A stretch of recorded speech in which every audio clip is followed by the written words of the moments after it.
Good morning. This is Sean Sanders. Thank you so much for clicking onto my channel. So hit that like button, subscribe, and tell a friend about me.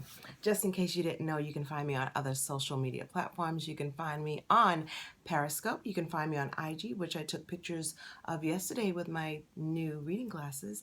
And you can find me on Instagram. Same name, keeping it simple. So, Nonstop November. I want to thank everyone who gave me some feedback. Thank you, Tiki44 and Nayra, to encourage me to do Nonstop November. So we're just going to start it out with a bang. So let's talk about Lil Wayne. So I was up early this morning doing a little trolling to see what I could talk about.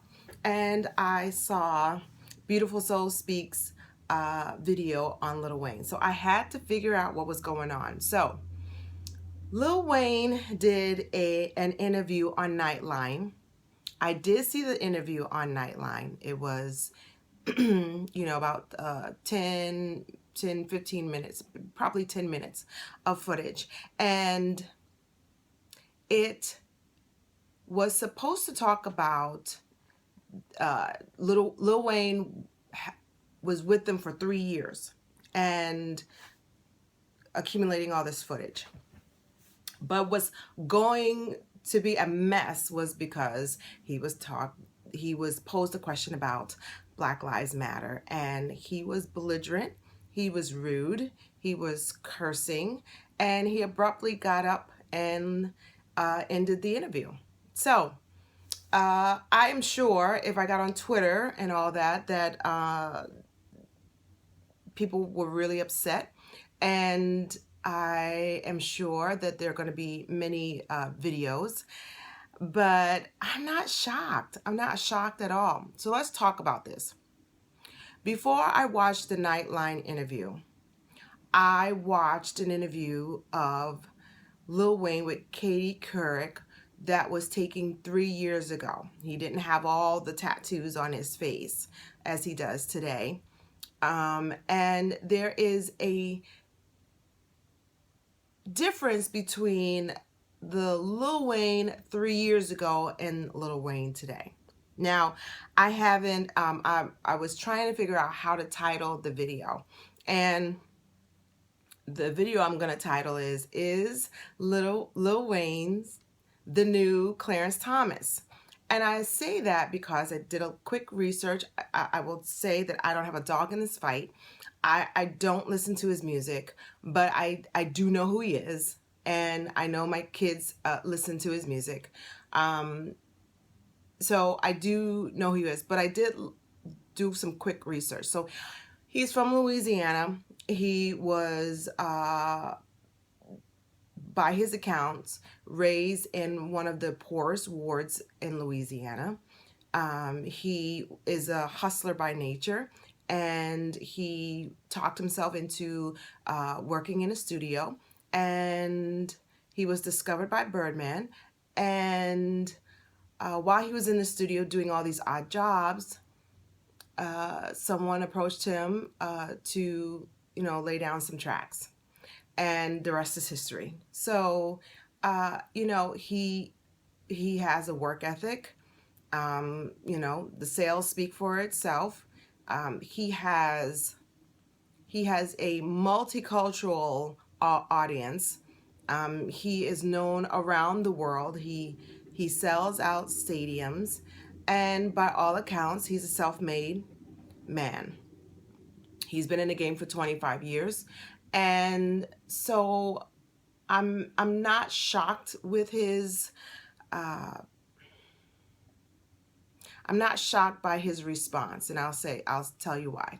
So he is, by all accounts,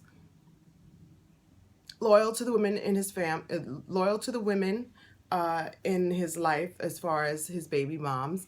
And 3 years ago, he had spoken that he had 2 kids, but I believe he has 4 kids. Anyway, when Hurricane Katrina happened, he donated $200,000 towards rebuilding a park that he played in when he was a young boy. And he does not have any ties to his dad. His original name is Dwayne, but he says his dad's name is also Dwayne, and because he doesn't have any kind of relationship with him, he didn't want to be known as Dwayne, so that's why he goes by Wayne. So, you know, that's the backstory. He's been rich his whole, pretty much he's been rich more of his life than he has been poor. But he obviously knows about what it is to be in a poor area. And I think there's a saying that goes, not everybody that's my color is my kind. And that saying comes from, not everyone who looks like me is going to have the same ideals and the same virtues and the same things that are going to appeal to me and what I value. We're not going to have the same values. Now, I'm sure he's a nice man. He's obviously a hard worker. He works for what he wants, but in some cases, I would think he's a little bit out of touch with reality. And I say this because when I say, is he the new Clarence Thomas, is that if you are someone of a particular age and you know about Clarence Thomas, who's a Supreme Court judge, and most notably they made a movie about the sexual harassment that went on between him and Anita Hill, who was a professor at the time. And before any of this went down, no one knew who Clarence Thomas was. He was up for Supreme Court, but really no one knew who he was. And Anita Hill was a law professor. And until all of this happened, Google it, no one knew what sexual harassment was. There wasn't a term for sexual harassment. You could be a woman and be verbally harassed, kind of catcalling in the workforce, and there was no repercussions for the person who was making the environment hostile. So, but Clarence Thomas is very controversial and known for being out of touch by many people, thinking that he's out of touch in the Black community. So I would say that in some cases Lil Wayne is too. What I did notice, I noticed more of a class issue than anything else. But I also noticed that when he did the interview with Katie Couric, he was lucid, he was very polite, very charismatic, and he was pleasant and likable.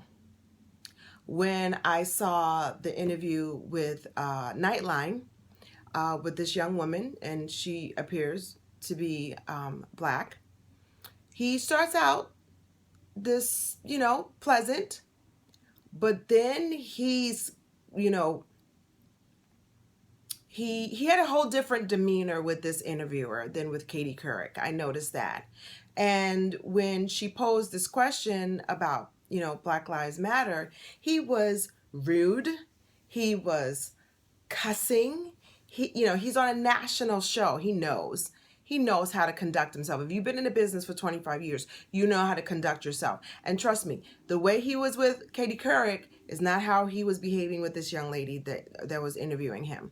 And this was supposed to be Nightline following him for 3 years. So there should have been an already established rapport.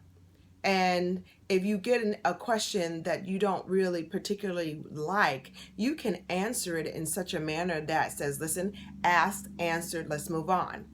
And he was just rude. He was really rude. And that to me spoke more volumes about him than, Black Lives Matter. I mean, there are a lot of people that don't believe in the movement. So, I didn't really care about his views because we already knew what it was. Incidentally, though, If you see, when you Google Lil Wayne Nightline, I actually went on to abc.com/Nightline to find the clip. If you go on YouTube, you can't find it. You see snippets. But if you go on abc.com Nightline, you can find it. But incidentally, there's a clip of him at a recent concert, I think it was dated yesterday, where he's shouting Black Lives Matter. And I really think he was just doing it as a mockery. So, you know, I don't seek my, I don't seek inspiration from my entertainers. I want to be entertained by my entertainers. If I want to be inspired, I'll read some good books, and I'll look up some history. And I don't really care about what Lil Wayne says, but I know that it's good for him because he's got his name out there, and we're all talking about him. So for him, you know, I'm sure there's a method to his madness. He's not stupid. By all accounts, he was a good student. He's not stupid. So I'm sure everything is calculated. But I know that people are going to be up in their feelings, and they're going to feel some sort of way.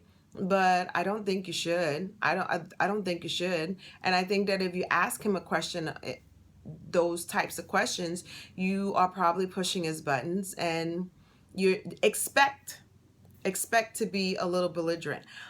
Although, you know, he talked about with Katie Couric about the scissor, and I don't know. I mean, I know he's had some health issues in the last few years, and